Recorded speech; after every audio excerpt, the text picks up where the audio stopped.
আমরা জানি যে কোনো ধরনের ফাটলকে চ্যুতি বলে। তো আসলে চ্যুতি বলতে কি না, ফাটল বরাবর একদিকের ভূখণ্ডটা অন্যদিকে ভূখণ্ড থেকে সরে যাবে বা স্খলন করবে, তখনই তাকে চ্যুতি বলে। আমরা আগে চ্যুতির বিভিন্ন উপাদানগুলো সম্পর্কে পড়েছি, তো আজকে পড়ব চ্যুতির শ্রেণী বিভাগ সম্পর্কে। শ্রেণী বিভাগ। বেশ, চ্যুতি উৎপত্তি অনুসারে 5 প্রকার হয়ে থাকে।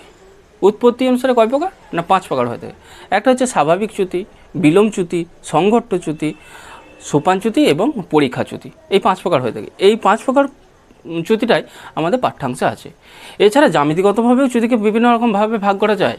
জ্যামিতিগতভাবে যেমন স্খলন অনুসারে নতি স্খলন চ্যুতি, আয়াম স্খলন চ্যুতি, তির্যক স্খলন চ্যুতি। আচ্ছা, নতি অনুসারে যদি বলি তাহলে উচ্চ নতি চ্যুতি, নিম্ন নতি চ্যুতি। আচ্ছা, যদি আবার নকশা অনুসারে বললে NSL চ্যুতি, পরিধি চ্যুতি, অরীয় চ্যুতি, সমান্তরাল চ্যুতি, এরকম নানা রকম চ্যুতি হয়ে থাকে। কিন্তু আমাদের পাঠ্যাংশ আছে শুধুমাত্র উৎপত্তি অনুসারে বিভিন্ন প্রকার চ্যুতিগুলি। তো আজকে আমরা প্রথমে পড়ব স্বাভাবিক চ্যুতি। স্বাভাবিক চ্যুতি, এই স্বাভাবিক চ্যুতির ক্ষেত্রে কি হয়ে থাকে আঁকছি।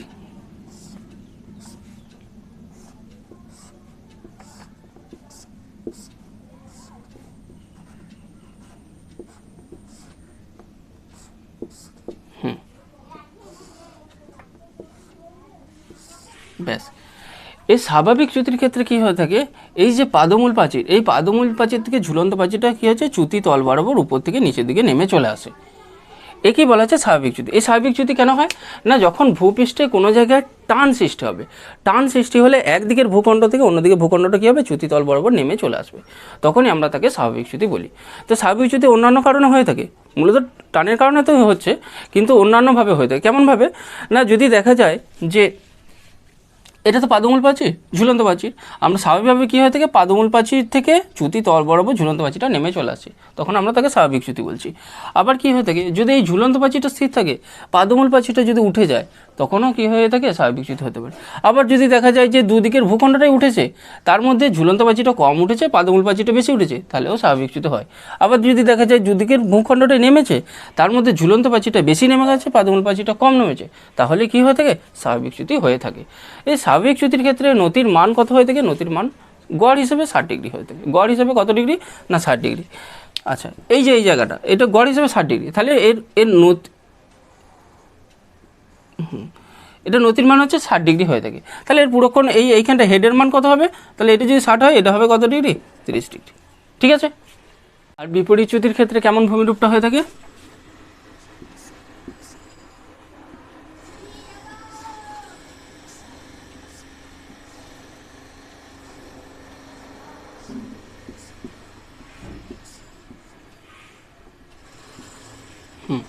বিপরীত চ্যুতির ক্ষেত্রে কেমন হয়ে থাকে না, এই দিকে যে ভূখণ্ডটা অর্থাৎ ঝুলন্ত প্রাচীরটা এই পাদমূল প্রাচীর থেকে কী হয়ে থাকে চ্যুতি তল বরাবর উপর দিকে উঠে যায়। অর্থাৎ এর ক্ষেত্রে কেমন হয়ে থাকে না, যদি কোনো ভূপৃষ্ঠে কোনো জায়গায় চাপ বা সংনমন বল কাজ করে, তখনই একদিকে ভূমিরূপটা কী হয় অন্যদিকে ভূমি অপেক্ষা উপর দিকে উঠে যায়, এই চ্যুতি তল বরাবর উপর দিকে উঠে যায়, তখন তাকে আমরা কি বলবো বিপরীত চ্যুতি। এই বিপরীত চ্যুতি সৃষ্টির কতগুলো কারণ হতে পারে না, কোনো জায়গায় আমরা মূল কারণ তো চাপ, মূল কারণ হচ্ছে সংনমন বল। এবার কি হয়ে থাকে না, যদি এই ঝুলন্ত প্রাচীরটা যদি ভূপৃষ্ঠের টানের কারণে চাপের কারণে যদি উপর দিকে উঠে যায়, তাহলে একটা হতে পারে বিপরীত চ্যুতি। আবার যদি দেখা যায় যে দুটি ভূখণ্ডই উঠেছে, তার মধ্যে এই ঝুলন্ত প্রাচীরটা বেশি উঠে গেছে, তাহলে বিপরীত চ্যুতি হয়ে যায়।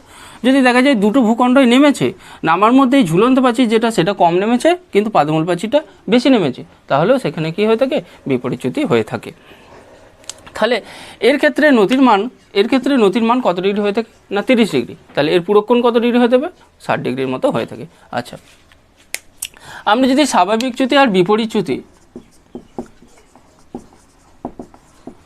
এই দুটো চ্যুতির পার্থক্য করি, তাহলে কি পাবো না, স্বাভাবিক চ্যুতির ক্ষেত্রে দেখা যায় যদি ভূপৃষ্ঠে কোনো জায়গায় টান কাজ করে, তাহলে ঝুলন্ত প্রাচীরটা পাদমূল প্রাচীর থেকে নিচের দিকে নেমে চলে আসে, তখন স্বাভাবিক চ্যুতি বলে।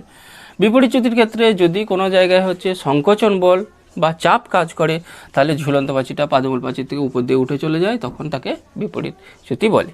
আচ্ছা, স্বাভাবিক চ্যুতির ক্ষেত্রে নতির মান কত ডিগ্রি হয়ে থাকে না গড় হিসেবে 60 ডিগ্রির মতো হয়ে থাকে, গড় হিসেবে কত 60 ডিগ্রির মতো হয়ে থাকে। এর ক্ষেত্রে নতির মান কত ডিগ্রি হয়ে থাকে, গড় হিসেবে 30, 45-এর কম, গড় হিসেবে কত হয়ে থাকে 30 ডিগ্রির মতো হয়ে থাকে। আচ্ছা, ভূপৃষ্ঠে যে চ্যুতিগুলো দেখা যায় বেশিরভাগগুলো স্বাভাবিক চ্যুতি। এর কারণে ভূপৃষ্ঠটা এই যে এইখানটা যে এই যে ভিগুর সৃষ্টি হচ্ছে, এই যে ভিগু সৃষ্টি হচ্ছে, এই ভিগুটা হচ্ছে দীর্ঘস্থায়ী হয়। এর ক্ষেত্রে যে ভিগুটা তৈরি হয় সেটা হচ্ছে তুলনামূলকভাবে কম দিন স্থায়ী হয়, কারণ কিছুদিন পরেই নিচের যে অংশটা সাপোর্ট না থাকার জন্য কিছুদিন পরেই এই অংশটা কী হয়ে যায়, ধসে নেমে যায়। স্বাভাবিক চ্যুতির ক্ষেত্রে ভূমির আয়তন, যে ভূমিটা আয়তন ছিল আগে এই দুটো যদি জয়েন থাকতো তাহলে এতটা যদি ভূমি থাকতো, এখন দেখা যাচ্ছে ভূমিটা কী হয়েছে, বেড়ে গেছে। অর্থাৎ স্বাভাবিক চ্যুতির ক্ষেত্রে ভূমির আয়তন কী হয়ে যায়, বেড়ে যায়। বিপরীত চ্যুতির ক্ষেত্রে ভূমির আয়তনটা কী হয়ে যায়, না কমে যায়। ঠিক আছে, এরপরে স্বাভাবিক চ্যুতি পেলাম, বিপরীত চ্যুতি পেলাম, এরপরে আমরা পাবো সোপান চ্যুতি। সোপান চ্যুতিটা কি না, পরপর কতগুলো যদি স্বাভাবিক চ্যুতি তৈরি হয়, এই তো কতগুলো দেখো এরকম, না সমান্তরালভাবে কতগুলো যদি চ্যুতি গোষ্ঠী থাকে এবং সেখানে যদি কি হয়ে থাকে, স্বাভাবিক চ্যুতি তৈরি হয়। এটা চ্যুতিতল, এটা চ্যুতিতল। আচ্ছা, এখানে কি দেখতে পাচ্ছি না, পরপর ধাপে ধাপে ধাপে ধাপে নেমে চলে এসছে। কী হয়েছে, ভূমিরূপটা পরপর ধাপে ধাপে নেমে চলে এসেছে। তখন আমরা তাকে কি বলছি না, সোপান চ্যুতি। সোপান শব্দের অর্থ হলো সিঁড়ি, সিঁড়ি ধাপের মতো যদি কতগুলো পরপর চ্যুতিটা হয়ে থাকে, স্বাভাবিক চ্যুতিটা হয়ে থাকে, তখন আমরা তাকে কি বলবো না, সোপান চ্যুতি। আচ্ছা, এই দিক থেকেও যদি আরেকটা সোপান চ্যুতি নেমে আসে, এই পাশ থেকেও যদি সোপান চ্যুতি নেমে আসে, তাহলে সেটা কেমন দেখতে হবে, আমি যদি এরকম করি,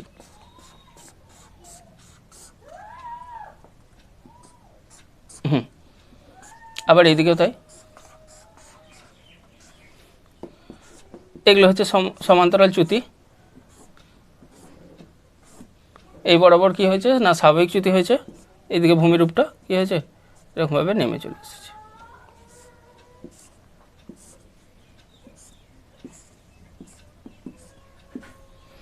অর্থাৎ দুদিক থেকে যদি সোপানচ্যুতি হয়ে থাকে, দুদিক থেকে যদি সোপানচ্যুতি হয়ে থাকে, তাহলে মাঝের অংশটা সরু পরীক্ষার মতো তৈরি হয়।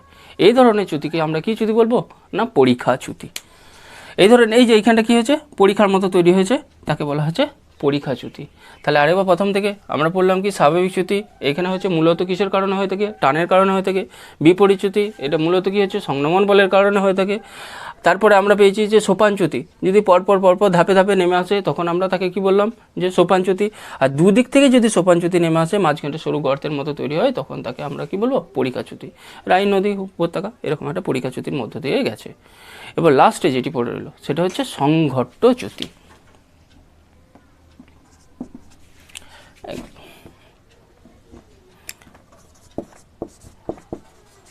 সোপান, এটা হচ্ছে পরীক্ষা, এরপর যেটা বলবো সেটা হচ্ছে সংঘট্ট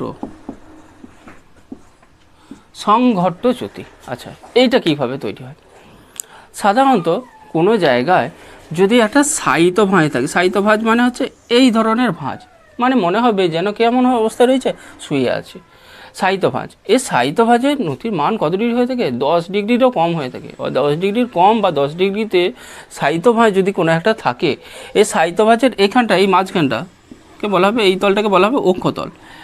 এই অক্ষতল বরাবর যদি চাপ সৃষ্টি হয়, তাহলে এই অক্ষতল বরাবর এই ভূমিটা কী হয়ে যাবে, এই সোজা ফেটে যাবে। তাহলে ফেটে গেলে এই যে তলটা সৃষ্টি হলো, এই তলটাকে বলা হবে সংঘট্ট তল। কি বলা হবে, সংঘট্ট তল। এই সংঘট্ট তল বরাবর এই উপরের ভূপৃষ্ঠটা সরে যাবে। ঠিক আছে, এই রকমই যদি কোনো একটা সায়িত ভাঁজে সংঘট্ট তল বরাবর যদি ফাটল সৃষ্টি হয়, তখন আমরা তাকে কি বলবো, সংঘট্ট চ্যুতি। ঠিক আছে, এই সংঘট্ট তল বরাবরই ভূপৃষ্ঠটা সরে যাবে, হয় উপরের অংশটা সরবে বা নিচের অংশটা সরবে। ঠিক আছে, এই সংঘট্ট চ্যুতিকে আমরা আবার 3টে ভাগে ভাগ করতে পারি। কেমন ব্যাপার না, এই সংঘট্ট তল বরাবর যদি ভূপৃষ্ঠটা, উপরের দিকে ভূপৃষ্ঠটা যদি সরে যায়, সামনের দিকে সরে যায়, উপরের দিকে ভূপৃষ্ঠ যদি 1.5 কিলোমিটারের মধ্যে সরে যায়, অত সরে গেল, দিয়ে কত কিলোমিটার মধ্যে রইল, 1.5 কিলোমিটার মধ্যে রইল, তখন আমরা তাকে বলবো অধিরোপণ চ্যুতি। কি বলবো, অধিরোপণ। ঠিক আছে, তাহলে উপরের দিকে ভূপৃষ্ঠটা যদি সরে চলে যায় এবং সেটার মানটা কিন্তু 10 ডিগ্রি কমই হতে হবে, 10 ডিগ্রি কমে রইল যদি নদীর মানটা, এবং সেটা যদি সরে যায় ক কিলোমিটারের মধ্যে সরবে না 1.5 কিলোমিটারের মধ্যে যদি থাকে, অর্থাৎ উপরের দিকে ভূপৃষ্ঠটা সরে গেল, তখন তাকে আমরা বলবো অধিরোপণ। আবার এইখানে বলি এই তল বরাবর ফেটে গেছে, এই নিচের অংশটা মাটির নিচে পতিত হলো, মাটির নিচে ঢুকে গেল, তখন তাকে আমরা বলবো অবরোপণ। অবরোপণ, ঠিক আছে। তাহলে উপরের অংশটা সরে গেলে তখন আমরা তাকে বলছি অধিরোপণ, নিচের অংশটা যদি মাটির নিচে পুঁতে যায় তখন তাকে আমরা বলছি অবরোপণ। তাহলে আর একটা ভাগ কি, আর একটা ভাগ হচ্ছে ন্যাপ বা ন্যাপে। কি হয়ে থাকে না, এই যে অংশটা সরে গেল, উপরের অংশটা যে সরে যাচ্ছে, এই ফাটল বরাবর যে সরে যাচ্ছে, সরে যে এটা যদি ওই ক কিলোমিটারের মধ্যে থাকে না 1.5 কিলোমিটারের বেশি দূরে চলে যায়, অর্থাৎ 1.5 কিলোমিটার কম তাহলে অধিরোপণ, আর 1.5 কিলোমিটারের বেশি দূরে চলে গেলে তখন আমরা তাকে বলবো ন্যাপ বা ন্যাপে। ঠিক আছে, এটার মধ্যে কোনো সমস্যা রয়েছে? এর পরের দিনে আমরা চ্যুতির বিভিন্ন প্রকার চ্যুতির ফলে সৃষ্ট ভূমিরূপগুলো সম্পর্কে পড়ব।